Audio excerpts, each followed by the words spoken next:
Hello everyone, welcome back to our channel. This is our 15th tutorial of Power BI. In the previous class, we have learned the difference between fact and dimension table, and we have simply created the relationship after selecting same column name and drag and drop into another table. And now we have one more way to creating a relationship, and we will study in detail. So without wasting our time, let's start the video. So go to our modeling tab, and I have deleted all the relationship which we have created in previous video. Select this option which is manage relationship, and new window has pop up. And here are two options which is new and the second one is auto detect. So if you click this option, then Power BI will auto detect the sum relationship. Let's check auto relationship first. So now click on auto detect and close.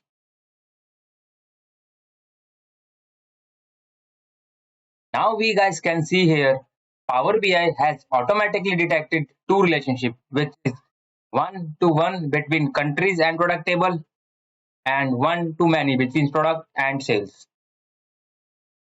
So as I said, it will not detect all the relationship. It will only detect few relationship, and few have to create manually as per the requirement.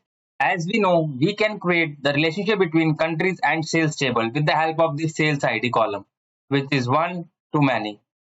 But let me delete this relationship first, which is one-to-one. We will talk about it later. So you can select this column and drag into it. So in this way, we can also create the relationship. So now I'm deleting all the relationship, and we will talk more about the other relationships. Again, go to the manage relationship, and this time I will select new. And from here, we need to select the table name. So I'll select sales table here, and the second table which I'll select, which is product. And we guys can see it automatically detect the same column name, which is sales ID. And now come to this part, which is cardinality. In cardinality, we have four types of relationship, which is many to one-to-one, one-to-many, and many-to-many. And we will explain each and every relationship in detail. So first I will select many-to-one, which means sales table has foreign key and other table has primary key with the same column. So if you guys are confused with the foreign and primary key, so I would suggest please go and watch my previous two videos, or else you can Google it.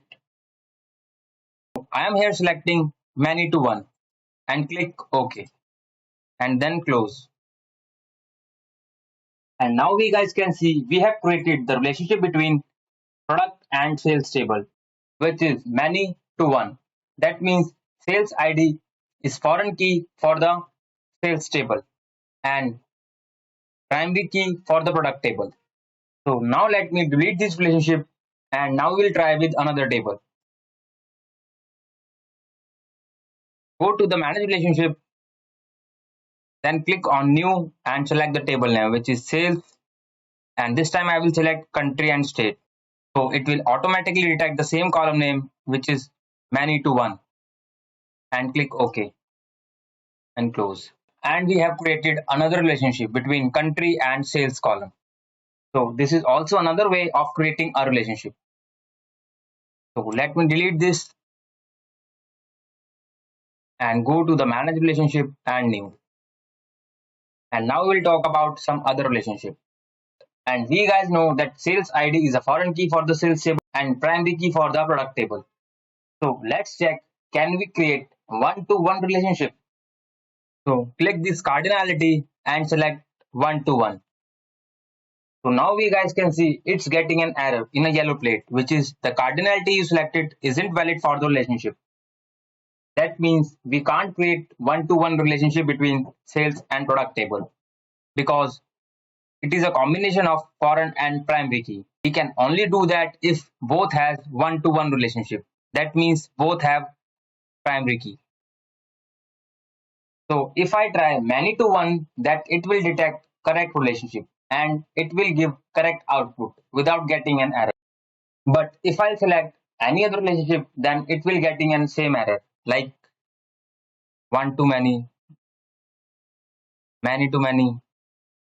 So we can only create one relationship which is many to one.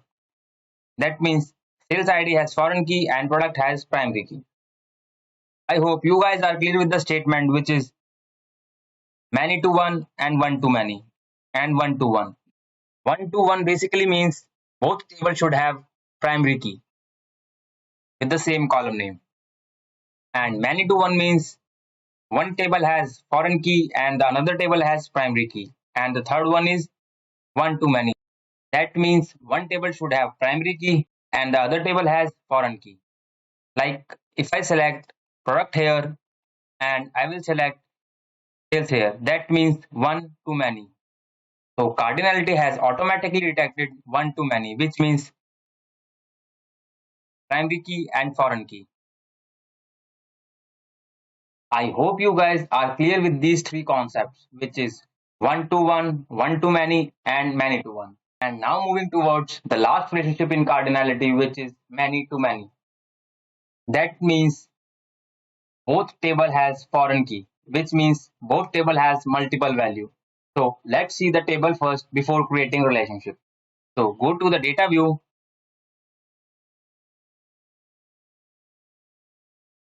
and I'll select sales table here.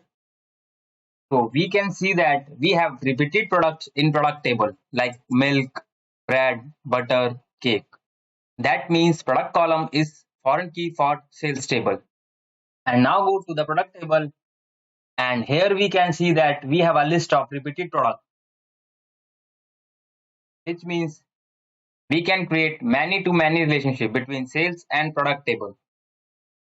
So with the help of product column, we can create many to many relationship.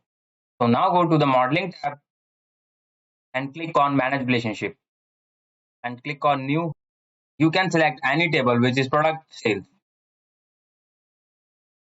So I'll select product here this time. And now we have to change the column name, which is product.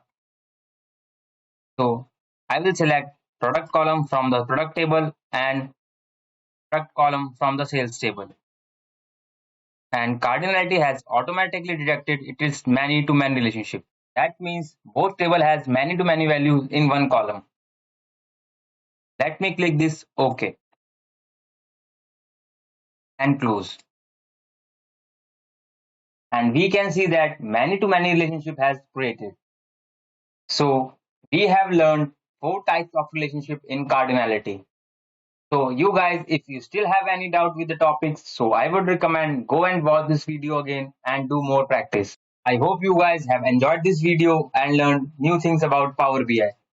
And in our upcoming videos, we will discuss about cross filtration in Power BI. So please like, share and subscribe this channel. And please share with those who really want to learn Power BI from scratch. And please stay tuned with us and more support this channel. Thank you so much guys for your support.